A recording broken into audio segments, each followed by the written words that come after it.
لك الحمد يا الله والصلاة والسلام عليك يا رسول الله أما بعد فأعوذ بالله من الشيطان الرجيم بسم الله الرحمن الرحيم وَإِذْ آتَيْنَا مُوسَى الْكِتَابَ وَالْفُرْقَانَ لَعَلَّكُمْ تَهْتَدُونَ آمنت بالله صدق الله العظيم وصدق رسوله النبي الكريم ونحن على ذلك لمن الشاهدين والشاكرين والحمد لله رب العالمين.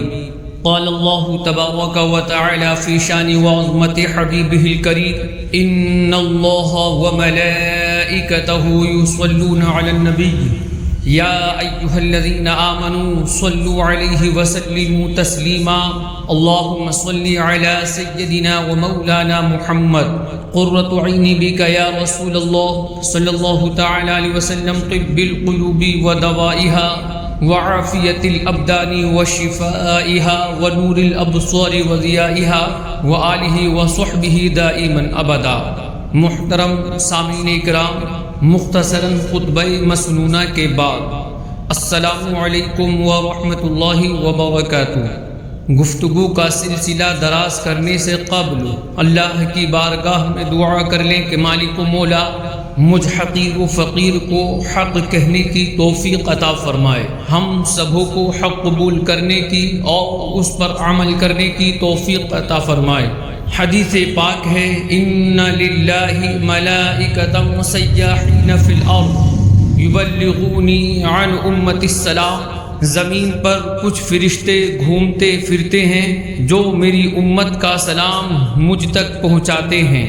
جو اپنے کاموں کا انجام نیک چاہتے ہو، ہر ایک کام میں تم پیشتر درود پڑھو. نبی کے صدقے تمہاری مراد ہو حاصل. دعا کے اول و آخر اگر درود پڑھو، فرشتے جاتے ہیں لے کر درود حضرت کو، ادھر پہنچتا ہے جو تم ادھر درود پڑھو. تو ایک مرتبہ درود شریف کا نذرانہ بانداز غلامانہ پوری ایمانداری کے ساتھ پیش کریں. پڑھیں اللہم صلی علی سیدنا و مولانا محمد وبارک وسلم صلاۃ و سلام علیک یا رسول اللہ صلاۃ و سلام علیک یا حبیب اللہ وعلی آلک واصحابک یا سیدی یا رسول اللہ صلی اللہ تعالی علیہ وسلم. اللہ تعالی نے کلام مقدس میں ارشاد فرمایا وَإِذْ آتَيْنَا مُوسَى الْكِتَابَ وَالْفُرْقَانَ لَعَلَّكُمْ تَهْتَدُونَ. اور یاد کرو جب ہم نے موسیٰ کو کتاب عطا کی اور حق و باطل میں فرق کرنا تاکہ تم ہدایت پا جاؤ. میرے بزرگوں اور دینی بھائیوں، ہم نے پارہ 1 سورہ بقرہ کی آیت نمبر 53 سننے کی سعادت حاصل کی. آج انشاءاللہ الکریم اس آیت کریمہ کی مختصر وضاحت اور اس سے ملنے والے سبق سننے کی سعادت حاصل کریں گے. اللہ پاک سے دعا ہے کہ رب کائنات ہمیں قرآن کریم سمجھنے، اس پر عمل کرنے اور اس ذریعے سے زندگی سنوارنے کی توفیق نصیب فرمائے. آمین بجاہ خاتم النبیین صلی اللہ علیہ وسلم. اللہ پاک نے فرمایا وَإِذْ آتَيْنَا مُوسَى الْكِتَابَ، اور یاد کرو جب ہم نے موسیٰ کو کتاب عطا کی، یعنی اے بنی اسرائیل ہم نے تمہیں فرعون کی غلامی سے نجات دی. یہ بھی ایک انعام تھا. تمہارے لیے دریا میں رستے بنائے، یہ بھی ایک انعام تھا. تم نے بچھڑے کی پوجا کی، یہ بڑا ظلم تھا، مگر تمہیں توبہ کی توفیق بخشی گئی، تم پر عذاب نہ اتارا گیا، یہ بھی ایک انعام تھا. پھر ایک مزید انعام تم پر کیا گیا کہ ہم نے موسیٰ علیہ السلام کو ایک کتاب عطا فرمائی. وہ کتاب کیسی تھی؟ والفرقان، یعنی اور حق و باطل میں فرق کرنا، یعنی ایسی شاندار کتاب کہ جو حق اور باطل میں فرق کرنے والی تھی. حضرت موسیٰ علیہ السلام پر یہ کتاب کیوں اتاری گئی؟ تو اللہ نے فرمایا لعلکم تہتدون، تاکہ تم ہدایت پا جاؤ. یعنی اے بنی اسرائیل یہ کتاب اس لیے دی گئی تاکہ تم ہدایت پر رہو، تمہیں زندگی گزارنے کے طور و طریقے معلوم ہو جائیں اور تم اس پر عمل کر کے دنیا میں عظیم اور آخرت میں کامیاب ہو جاؤ. لہٰذا اے بنی اسرائیل ہمارے اس انعام کو یاد کرو، یہ ہمارے پاک محبوب حضرت محمد مصطفیٰ صلی اللہ تعالی علیہ وآلہ واصحابہ وبارک وسلم تشریف لا چکے ہیں، ان کا کلمہ پڑھ کر ان انعامات کا شکر ادا کرو۔ میرے عزیزو، اس آیت کریمہ سے معلوم ہوا کہ ہدایت کا معیار کتاب اللہ ہے۔ اگر ہدایت پانے کا ذریعہ کچھ اور بھی ہوتا، مثلا عقل کے ذریعے بھی ہدایت حاصل کی جا سکتی ہوتی، تو موسیٰ علیہ السلام پر کتاب اتارنے کی حاجت نہ ہوتی، جبکہ اللہ پاک نے آپ پر کتاب اتاری اور اس کی حکمت بتائی، لعلکم تہتدون، تاکہ تم ہدایت پا جاؤ۔ تو معلوم ہوا ہدایت کا معیار صرف کتاب اللہ ہے۔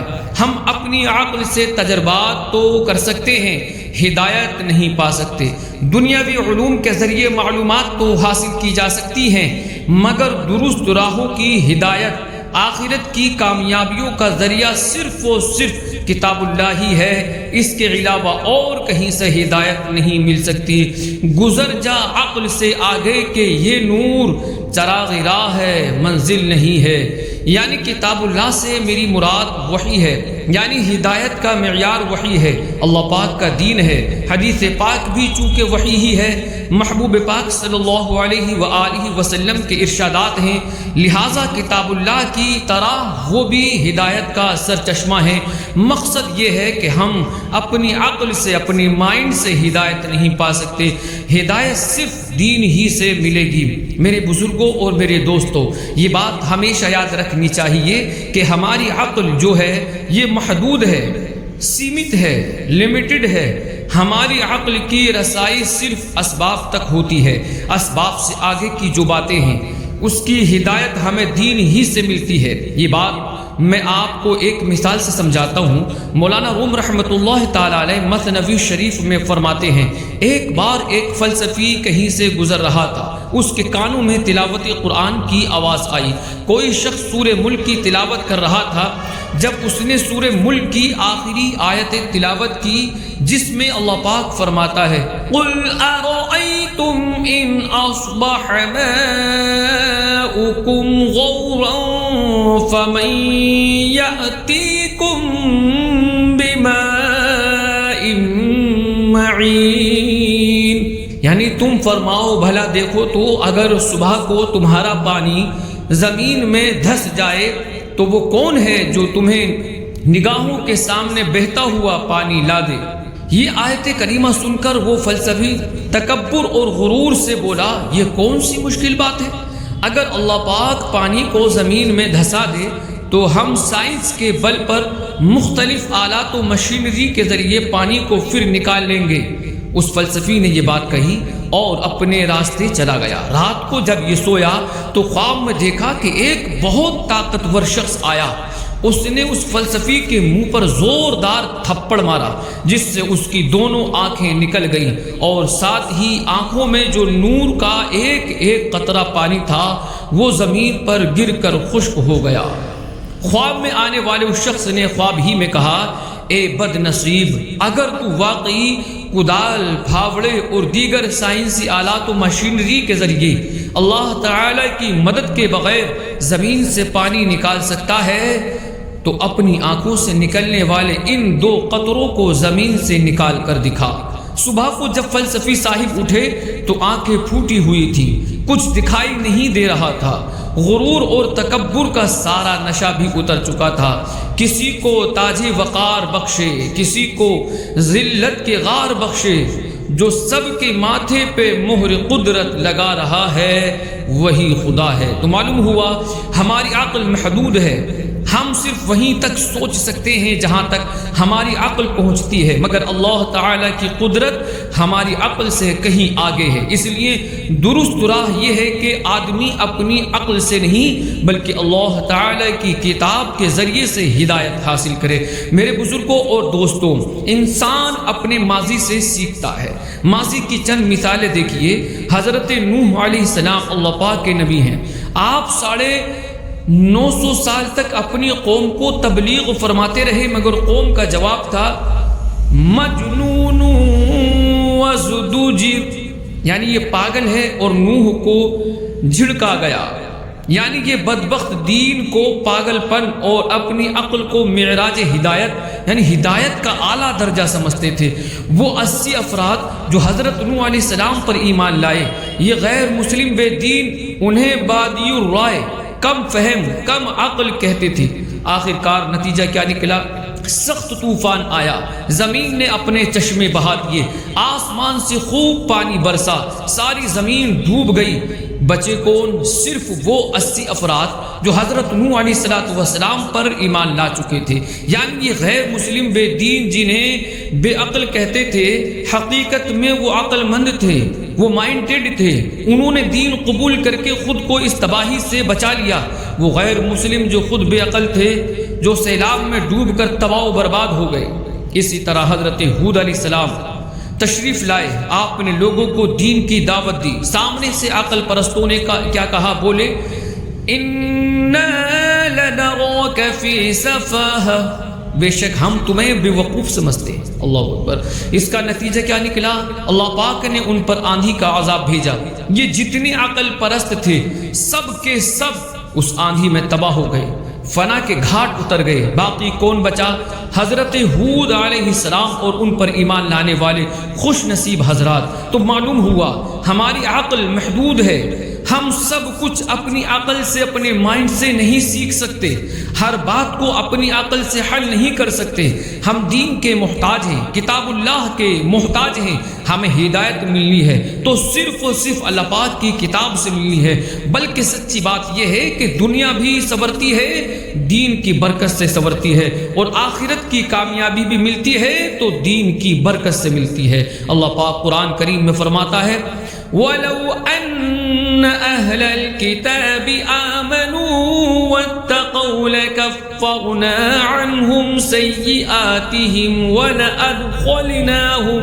وَلَأَدْخَلْنَاهُمْ جَنَّاتِ النَّعِيمِ۔ اور اگر اہل کتاب ایمان لاتے اور پرہیزگاری اختیار کرتے تو ضرور ہم ان کے گناہ مٹا دیتے اور ضرور انہیں نعمتوں کے باغوں میں داخل کرتے۔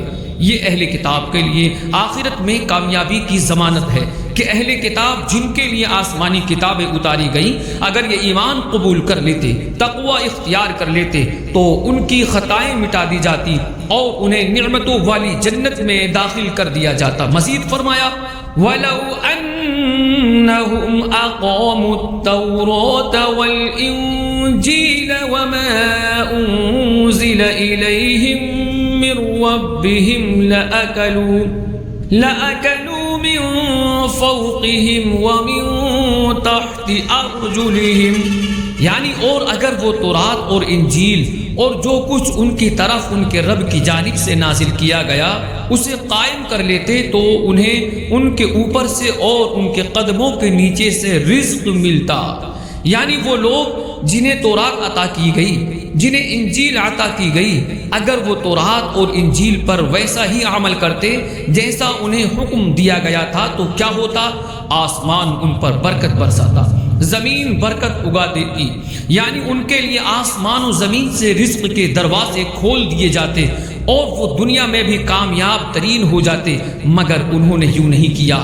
اللہ تعالیٰ کی دی ہوئی کتاب پر پوری طرح عمل پیرا نہیں ہوئے، لہذا ذلت ان کا مقدر بن گئی۔ انہوں نے دنیا میں بھی رسوائی کا سامنا کیا اور آخرت میں بھی ناکام ہو گئے۔ حضرت جبیر بن نفیر رحمۃ اللہ تعالی علیہ فرماتے ہیں جب مسلمانوں نے قبرص کو فتح کیا میں نے دیکھا کہ صحابی رسول حضرت ابو درداء رضی اللہ تعالی عنہ تنہائی میں بیٹھے رو رہے ہیں۔ میں آپ کی خدمت میں حاضر ہوا اور عرض کیا عالی جاہ، آج تو اللہ تعالیٰ نے مسلمانوں کو غلبہ عطا فرمایا ہے، یعنی آج خوشی کا دن ہے اور آپ آنسو بہا رہے ہیں۔ تو حضرت ابو درداء رضی اللہ تعالیٰ عنہ نے فرمایا اے جبیر غور تو کرو، جو اللہ تعالیٰ کی نافرمانی کرتا ہے وہ اپنے رب کے حضور کتنا بے وقار ہو جاتا ہے۔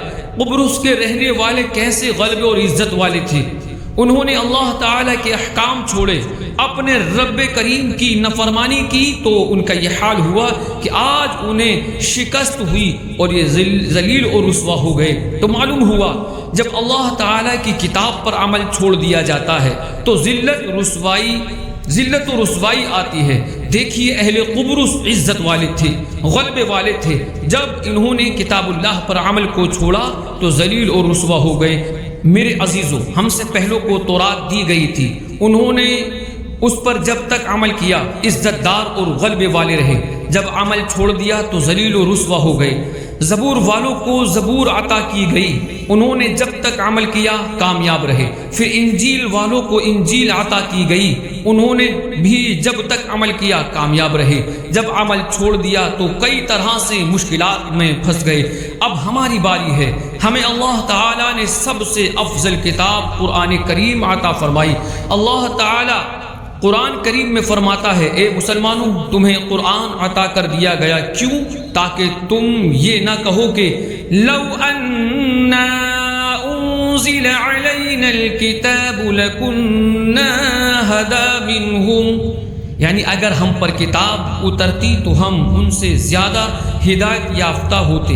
یعنی اے مسلمانوں یہ نہ کہنا کہ تورات والوں کو تورات دی گئی وہ پھر بھی درست رستے کے مسافر نہ بنے، انجیل والوں کو انجیل دی گئی وہ تب بھی دنیا اور آخرت کی کامیابی نہ سمیٹ سکے۔ ہمیں کتاب دی جاتی تو ہم اس پر خوب عمل کرتے، دنیا میں بھی کامیاب رہتے، آخرت کی بھی کامیابی حاصل کر لیتے۔ لو تمہیں سب سے افضل کتاب قرآن مجید عطا کر دیا گیا، اب اس پر عمل کرو اور دنیا اور آخرت کی کامیابی حاصل کر لو۔ پارہ 6 سورہ مائدہ آیت نمبر 68 میں اللہ تعالی ارشاد فرماتا ہے، قُلْ يَا أَهْلَ الْكِتَابِ لَسْتُمْ عَلَى شَيْءٍ حَتَّى تُقِيمُوا التَّوْرَاةَ وَالْإِنْجِيلَ وَمَا أُنْزِلَ إِلَيْكُمْ مِنْ رَبِّكُمْ، یعنی تم فرما دو اے کتابیو، جب تک تم تورات اور انجیل اور جو کچھ تمہاری طرف تمہارے رب کی جانب سے نازل کیا گیا ہے اسے قائم نہیں کر لیتے، تم کسی شے پر نہیں ہو۔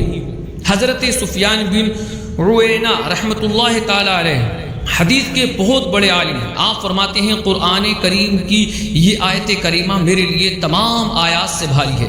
مطلب یہ کہ وہ لوگ جنہیں تورات شریف عطا کی گئی تھی، جنہیں انجیل عطا کی گئی تھی، اس آیت کریمہ میں انہیں فرمایا گیا، اے اہل کتاب جب تک تم اللہ تعالی کی اتاری ہوئی کتاب کو پوری طرح اپنا نہیں لیتے، اس پر پوری طرح عمل پیرا ہو کر ہمارے محبوب صلی اللہ علیہ وآلہ وسلم کا کلمہ نہیں پڑھ لیتے، اس وقت تک تمہاری کوئی حیثیت نہیں۔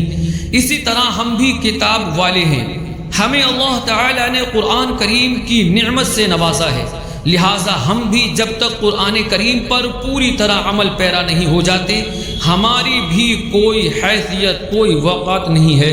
معلوم ہوا اگر ہم دنیا اور آخرت میں اپنی کوئی حیثیت چاہتے ہیں اس کا صرف ایک ہی رستہ ہے، وہ یہ کہ ہم قرآن کریم پر پوری طرح عمل کریں۔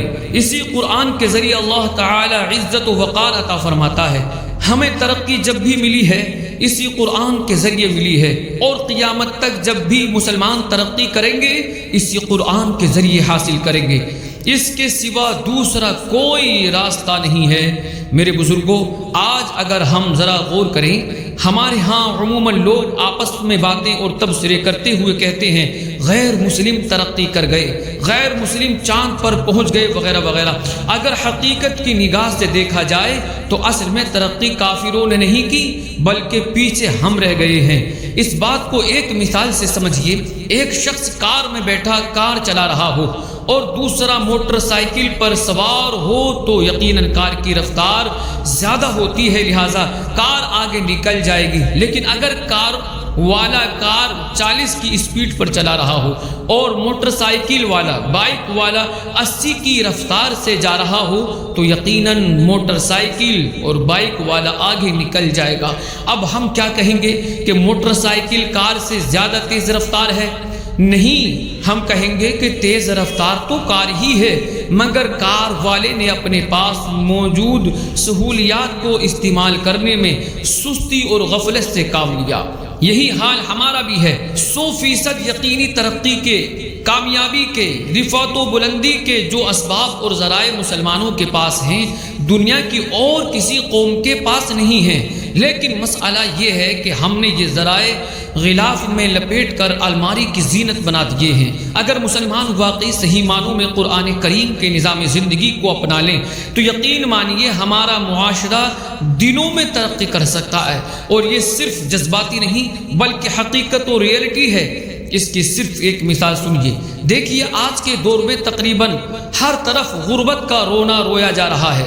اس غربت کو ختم کرنے کے لیے بہت سارے طریقے اپنائے گئے اور آج بھی اپنائے جا رہے ہیں۔ 19ویں صدی عیسوی میں یعنی آج سے تقریباً 150 سال پہلے دنیا میں کئی انقلاب آئے، معیشت کے کئی نظام مثلا سوشلزم، کمیونزم وغیرہ قائم ہوئے۔ ان سب کا ایک ہی نعرہ تھا، غربت مٹاؤ، غربت مٹاؤ۔ کبھی مزدوروں کے حقوق کی بات کی گئی، کبھی روٹی کپڑے کی بات کی گئی، کبھی غریبوں کے حقوق کی بات کی گئی، سرمایہ داری کے نظام بنے، اور یہ سارے نظام آج بھی دنیا کے مختلف ملکوں میں رائج ہیں۔ مگر افسوس 150 سال یا اس سے بھی زیادہ عرصہ گزر چکا، ان میں سے کوئی بھی نظام معیشت ابھی تک غربت ختم نہیں کر پایا، بلکہ ختم کرنا تو دور کی بات، دن بدن غربت بڑھ ہی رہی ہے، کم نہیں ہو رہی۔ اب ذرا قرآن کریم کے پاکیزہ نظام کی طرف نگاہ کیجئے۔ حضرت عمر بن عبدالعزیز رحمۃ اللہ تعالی علیہ بہت بلند رتبہ اور عادل و انصاف ور حکمران تھے۔ آپ نے تقریباً 30 مہینے یعنی 2.5 سال حکومت فرمائی، اور ان 30 مہینوں کے اندر صحیح معنوں میں قرآنی نظام نافذ فرمایا۔ چنانچہ اس پاکیزہ نظام کی جو برکتیں ظاہر ہوئیں ان میں ایک یہ بھی تھی کہ حضرت عمر بن عبدالعزیز رحمۃ اللہ تعالی علیہ کے دور خلافت میں زکوٰۃ دینے والا تو بہت تھے، مگر زکوٰۃ لینے والا غریب نہیں ملتا تھا۔ حضرت عمر بن عبدالعزیز رحمۃ اللہ تعالی علیہ کے گورنر آپ کو خط لکھا کرتے تھے، عالی جاہ زکوٰۃ کی رقم جمع ہے، مگر کوئی ایسا غریب نہیں مل رہا جسے زکوٰۃ ادا کریں۔ میرے بزرگوں، میرے دوستوں، غور فرمائیے، کہاں 150 سال کا عرصہ اور کہاں صرف 30 مہینے، اور نتیجہ دیکھیے، ریزلٹ دیکھیے۔ ادھر 150 سالوں میں دنیا کے بڑے بڑے فلسفیوں کے بنائے ہوئے غربت مٹانا تو دور کی بات، کم بھی نہ کر پائے، اور ادھر حضرت عمر بن عبدالعزیز رحمۃ اللہ تعالی علیہ نے صرف 30 مہینے اللہ پاک کا بتایا ہوا پاکیزہ نظام نافذ فرمایا تو غربت دم توڑ گئی۔ یہ ہے قرآن کریم کی برکت۔ معلوم ہوا انسانوں کی ترقی اور کامیابی کا صرف و صرف ایک راستہ ہے، اور وہ ہے قرآن کریم پر صحیح معنوں میں عمل کرنا۔ مگر ہم نے قرآن کریم پر غلاف چڑھا کر اسے الماریوں کی زینت بنا دیا۔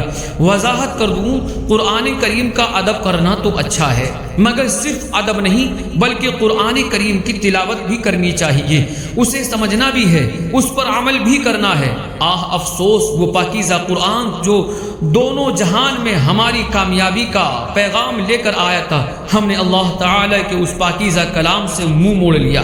ایک صحابی رسول حضرت ثابت بن قیس رضی اللہ تعالی عنہ، رات کے وقت ان کا گھر ایسا چمکتا تھا جیسے چراغ روشن ہو۔ ظاہر ہے اس دور میں لائٹ اور بجلی کا انتظام تو نہیں تھا، رات کے وقت اندھیرا ہوتا تھا، لیکن حضرت ثابت بن قیس رضی اللہ تعالی عنہ کا گھر مبارک رات کو جگمگا رہا ہوتا تھا۔ لوگوں نے آقا کریم صلی اللہ علیہ وسلم کی خدمت میں اس بات کا تذکرہ کیا تو آپ صلی اللہ علیہ وسلم نے فرمایا، ثابت بن قیس ضرور رات کو سورہ بقرہ کی تلاوت کرتے ہوں گے۔ حضرت ثابت بن قیس رضی اللہ تعالی عنہ سے اس بارے میں پوچھا گیا تو انہوں نے بتایا، ہاں واقعی میں رات کو سورہ بقرہ کی تلاوت کرتا ہوں۔ چھوڑو یہ ظلمتوں کے شکوے کرو نہ ہر دم، ہے روشنی کی خواہش قرآن پڑھ کے دیکھو۔ میرے بھائیوں، معلوم ہوا کہ قرآن کریم نور ہے، اسے پڑھنے سے، اس کی تلاوت کرنے سے دل بھی روشن ہوتے ہیں، اور اللہ تعالی چاہے تو ظاہر میں بھی نور نصیب ہو جاتا ہے۔ میرے بزرگوں اور میرے دوستوں، الحمدللہ قرآن کریم کتاب برکت بھی ہے، کتاب ہدایت بھی ہے، کتاب زندگی بھی ہے، اس میں ہمارے لیے سب کچھ موجود ہے۔ بس کمی اس بات کی ہے کہ ہم قرآن کریم پڑھتے نہیں ہیں، قرآن کریم کی تلاوت نہیں کرتے، اس میں اللہ تعالیٰ نے کیا فرمایا ہے اسے سمجھنے کے لیے وقت نہیں نکالتے۔ تو رات شریف میں ہے کہ اللہ تعالیٰ ارشاد فرماتا ہے، اے بندے، کیا تجھے مجھ سے حیا نہیں آتی؟ کیا تو راستے میں چل رہا ہوتا ہے، تیرے پاس تیرے کسی بھائی کا خط آتا ہے تو تو راستے سے ہٹ جاتا اور بیٹھ کر اس کے ایک ایک حرف کو غور سے پڑھتا ہے، یہاں تک کہ اس کا کوئی لفظ نہیں چھوڑتا، جبکہ یہ میری کتاب ہے، میں نے تیری طرف نازل کی، دیکھ اس میں تیرے لیے کتنی تفصیل ہے، میں نے کتنی بار تجھے سمجھایا تاکہ تو اس میں غور کرے، پھر بھی تو اس سے منہ پھیرتا ہے، کیا میرا مرتبہ تیرے نزدیک تیرے بھائیوں سے بھی کم ہے؟ میرے بھائیوں، اللہ اللہ، میرے عزیزو، واقعی غور کرنے کی بات ہے۔ ابھی کسی کا موبائل بجے، SMS آ جائے، واٹس ایپ پر میسج آ جائے، کسی کی مس کال آ جائے، حالانکہ ہم مسجد میں ہیں، نماز جمعہ ہونے والی ہے، مگر ہمیں پریشانی ہو جائے گی، دل مچلنے لگے گا کہ کب میں موبائل نکالوں، کب میسج پڑھوں، کب اس کا ریپلائی کروں۔ بعض دفعہ عین نماز کے دوران موبائل کی گھنٹی بج جاتی ہے، دل میں ایک ہلچل سی ہونے لگتی ہے، نہ جانے کس کی کال آ رہی ہوگی، نہ جانے کس کا میسج آیا ہوگا۔ سلام پھیرتے ہی دعا بھی نہیں مانگتے، سب سے پہلے موبائل نکال کر چیک کرتے ہیں کہ کون تھا، کس نے کال کی، کس نے میسج کیا۔ اب ذرا سوچئے، قرآن کریم ہمارے رب کا پیغام ہے، ہمارے نام ہے، ہم اس کو کتنی اہمیت دیتے ہیں، کتنی تلاوت کرتے ہیں، اسے سمجھنے کی کتنی کوشش کرتے ہیں، پھر اس پر عمل پیرا ہونے کی کتنی کوشش کرتے ہیں۔ افسوس، اب ہماری حالت بہت بری ہوتی جا رہی ہے۔ اول تو قرآن کریم کی تلاوت کرتا ہی کون ہے؟ قرآن کریم صرف الماری کی زینت ہوتا ہے، پھر جو تلاوت کرتے ہیں ان میں بڑی تعداد ان لوگوں کی ہے جو صرف برکت کے لیے تلاوت کرتے ہیں۔ بعض خوش قسمت لوگ صبح صبح دکان کھولتے ہیں، تلاوت کرتے ہیں تاکہ کاروبار میں برکت ہو۔ خواتین گھروں میں صبح صبح تلاوت کرتی ہیں، کبھی کسی کو کوئی مشکل پیش آ جائے، کوئی پریشانی ہو جائے تو خوش نصیب دینی ذہن رکھنے والے مدرسے سے طلبہ و اسٹوڈنٹس کو بلا کر قرآن خوانی کرواتے ہیں۔ یقیناً یہ اچھی بات ہے، اس میں شک نہیں ہے کہ قرآن کریم برکت ہی برکت ہے۔ قرآن کریم کو گھر میں رکھنا بھی برکت، قرآن کریم کو دیکھنا بھی برکت، قرآن کریم کو چھونا بھی برکت، قرآن کریم کو پڑھنا بھی برکت، قرآن کریم کو سمجھنا بھی برکت ہے۔ قرآن مجید الحمدللہ سارے کا سارا برکت ہے، لیکن یہ بھی یاد رکھیے کہ قرآن کریم صرف کتاب برکت ہی نہیں بلکہ کتاب عمل بھی ہے۔ قرآن کریم کی اصل برکت اس پر عمل کرنے میں ہے۔ ہم ذرا غور کریں، ایک شخص صبح صبح دکان کھولتا ہے، وہاں برکت کے لیے قرآن کریم کی تلاوت کرتا ہے، مگر اس کا کاروبار سودی ہے۔ جب وہ سامان فروخت کرتا ہے تو جھوٹ بولتا ہے، جھوٹی قسم کھاتا ہے۔ اب مجھے بتائیے، قرآن مجید تو فرماتا ہے کہ جھوٹوں پر اللہ کی لعنت ہے، قرآن مجید تو سود خوروں کے ساتھ اعلان جنگ فرماتا ہے۔ اب ایسے شخص کو قرآن مجید سے برکت کیسے ملے گی؟ اس لیے اے عاشقان رسول، قرآن مجید کتاب برکت بھی ہے، اسے برکت کے لیے بھی ضرور پڑھیے، اس کے ساتھ ساتھ قرآن مجید کتاب عمل بھی ہے، لہٰذا ہم پر لازم ہے کہ ہم قرآن کریم کو سمجھیں، اس پر عمل بھی کریں۔ حضرت فضیل بن عیاض رحمۃ اللہ تعالی علیہ بہت بڑے ولی اللہ ہیں۔ توبہ سے پہلے آپ بہت بڑے ڈاکو تھے اور واقعی خوفناک ڈاکو تھے، لوگ آپ کے نام سے ڈرتے تھے۔ آپ رحمۃ اللہ تعالی علیہ نے قرآن مجید کی صرف ایک آیت پر عمل کیا۔ ایک روز آپ رحمۃ اللہ تعالی علیہ ایک قافلے کی طرف بڑھے، قافلے میں ایک شخص قرآن کریم کی تلاوت کر رہا تھا، اس نے پارہ 27 سورہ حدید کی آیت نمبر 16 پڑھی، أَلَمْ يَأْنِ لِلَّذِينَ آمَنُوا أَن تَخْشَعَ قُلُوبُهُمْ لِذِكْرِ اللَّهِ، یعنی کیا وہ وقت نہیں آیا ان لوگوں کے لیے جو ایمان لائے کہ جھک جائیں ان کے دل اللہ کی یاد کے لیے۔ یہ آیت سنتے ہی حضرت فضیل رحمۃ اللہ تعالی علیہ کا ایسا حال ہوا جیسے کسی نے آپ کے دل پر تیر مار دیا ہو۔ آپ نے فرمایا، الہی وہ وقت آ گیا ہے کہ ہم تیری راہ میں چل پڑیں۔ پھر آپ رحمۃ اللہ تعالی علیہ زار و قطار ہونے لگے۔ حضرت فضیل رحمۃ اللہ تعالی علیہ نے اس ایک آیت پر سر تسلیم خم کیا، اس کے تقاضے پورے کیے، توبہ کی، جتنے لوگوں کا مال لوٹا تھا سب واپس لوٹایا، علم دین سیکھا، عبادت و ریاضت میں مصروف ہوئے، پھر اللہ تعالیٰ نے آپ کو ایسا مقام اور عہدہ اور پوسٹ عطا فرمایا کہ آپ رحمت اللہ تعالیٰ علیہ ایک مرتبہ مینا شریف میں ایک پہاڑ پر موجود تھے. آپ نے فرمایا اگر کوئی ولی اللہ اس پہاڑ کو حکم دے کہ اے پہاڑ لمبا ہو جا تو پہاڑ فوراً لمبا ہو جائے گا. بس اتنا کہنے کی دیر تھی کہ پہاڑ نے لمبا ہونا شروع کر دیا. آپ رحمت اللہ تعالی علیہ نے فرمایا اے پہاڑ رک جا, میں نے تجھے حکم نہیں دیا. یہ سنتے ہی پہاڑ ٹھہر گیا. چاہے تو اشاروں سے اپنی کایا ہی پلٹ دیں دنیا کی, یہ شان ہے ان کے غلاموں کی, سرکار کا عالم کیا ہوگا. میرے عزیزو, دیکھا آپ نے ابتداءً حضرت فضیل رحمت اللہ تعالی علیہ نے صرف ایک آیت پر سر تسلیم خم کیا, پھر قرآن و حدیث کی تعلیمات پر عمل پیرا ہوئے تو اللہ تعالی نے کیسا بلند رتبہ عطا فرمایا. میرے بزرگوں, میرے دوستو, یہ حقیقت ہے کہ مسلمانوں نے جب بھی قرآن کریم سے منہ موڑا ہے سوائے ذلت اور رسوائی کے کچھ بھی ہاتھ نہیں آیا.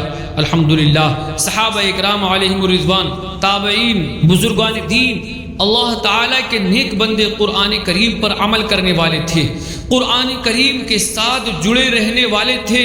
وہ اپنی زندگی کا ایک ایک کام قرآن و سنت کی روشنی میں کرتے اور اس پر استقامت کے ساتھ قائم رہتے تھے. نتیجتاً اللہ تعالیٰ نے انہیں عروج بھی عطا فرمایا تھا. زمانے میں ان کی عزت بھی تھی, انہیں ترقی بھی حاصل تھی اور ہر میدان میں کامیابی ان کے قدم چوما کرتی تھی. اگر ہم صحابہ اکرام علیہم الرضوان اور اپنے بزرگوں کا طرز زندگی دیکھیں, لائف اسٹائل ان کا دیکھیں تو رشک آتا ہے کہ یہ کیسے بلند رتبہ لوگ تھے. ادھر قرآن کریم انہیں کچھ حکم دیتا, ادھر وہ اس پر عمل پیرا ہو جاتے. حکم قرآنی مل جانے کے بعد لمحہ بھر بھی تاخیر کرنا انہیں گوارا نہیں ہوا کرتا تھا. بخاری شریف کی حدیث پاک ہے, حضرت ابو طلحہ انصاری رضی اللہ تعالیٰ عنہ بڑے مالدار تھے. انہیں اپنے مال میں بیروحا نامی باغ بہت پسند تھا. جب یہ آیت کریمہ نازل ہوئی, لن تنالوا البر حتى تنفقوا مما تحبون, کہ تم ہرگز بھلائی کو نہیں پا سکو گے جب تک راہ خدا میں اپنی پیاری چیز خرچ نہ کرو. تو حضرت ابو طلحہ انصاری رضی اللہ تعالی عنہ بارگاہ رسالت میں حاضر ہوئے اور عرض کیا, یا رسول اللہ صلی اللہ علیہ وآلہ وسلم, مجھے اپنے مال میں بیروحا نامی باغ سب سے پیارا ہے, میں اس باغ کو اللہ پاک کی راہ میں صدقہ کرتا ہوں. میرے بزرگوں, سبحان اللہ, یہ ہے قرآن مجید پر عمل کا انداز. ادھر قرآن کی تلاوت ہوئی, ادھر اس پر عمل کر لیا گیا. ہم کیا کرتے ہیں, اللہ کی پناہ کہ اب ہمارے سوسائٹی اور معاشرے میں ایسے نادان بھی ہیں جو اسلام کی باتیں سن کر اسے دقیانوسی یعنی پرانی باتیں کہتے اور معاذ اللہ نام نہاد جدت پسند بنتے ہیں, ماڈرن بننے کی کوشش کرتے. اللہ پاک ہم سب کو ایسی نادانی اور ایسے نادانوں سے ہمیشہ محفوظ رکھے. میرے بزرگوں, ہمیں قرآن کریم پر عمل کرنا ہی چاہیے. اسی میں ہماری بھلائی ہے, اسی میں ترقی ہے, اسی میں کامیابی ہے. لیکن ایک بات یاد رہے کہ قرآن کریم پر عمل تو کرنا ہی کرنا ہے, مگر اپنی عقل سے نہیں بلکہ عاشقان رسول علماء اکرام سے پوچھ کر کرنا ہے.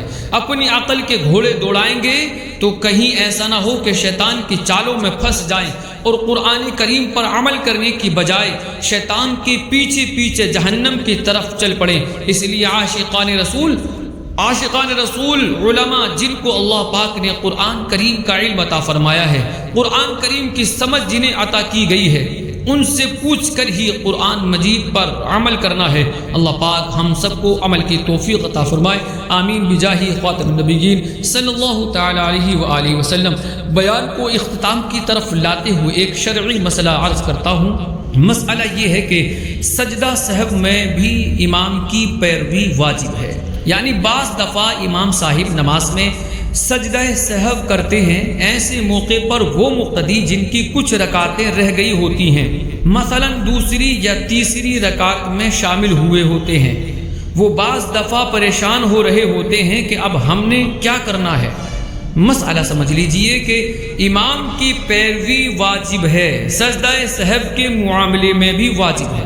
اگرچہ ہم سے کوئی بھول نہیں ہوئی, امام صاحب سے ہوئی ہے, ان پر سجدہ سہو لازم آیا تو سب مقتدیوں پر سجدہ سہو واجب ہو گیا۔ اب جو مقتدی بعد میں شامل ہوئے انہوں نے دو کام کرنے ہیں۔ نمبر ایک، جب امام صاحب ایک طرف سلام پھیریں تو انہوں نے سلام نہیں پھیرنا۔ نمبر دو، امام صاحب کے ساتھ سجدہ سہو کرنا ہے۔ امام صاحب نے سلام پھیر دیا اور مسبوق یعنی جس کی رکعتیں رہتی تھیں وہ اپنی باقی رکعتیں پوری کرنے کھڑا ہوا۔ اب امام نے سجدہ سہو کیا تو جب تک اس نے اس رکعت کا سجدہ نہ کیا ہو لوٹ آئے اور امام کے ساتھ سجدہ کرے۔ جب امام صاحب سلام پھیر لیں تو اب اپنی پڑھے، اگر نہ لوٹا اور اپنی پڑھ لی تو آخر میں سجدہ سہو کرنا ہوگا۔ اللہ پاک ہمیں درست اسلامی احکام سیکھنے اور ان پر عمل کرنے کی توفیق نصیب فرمائے، آمین بجاہ خاتم النبیین صلی اللہ تعالی علیہ وسلم۔ وآخر دعوانا ان الحمد للہ رب العالمین۔ السلام علیکم ورحمۃ اللہ وبرکاتہ۔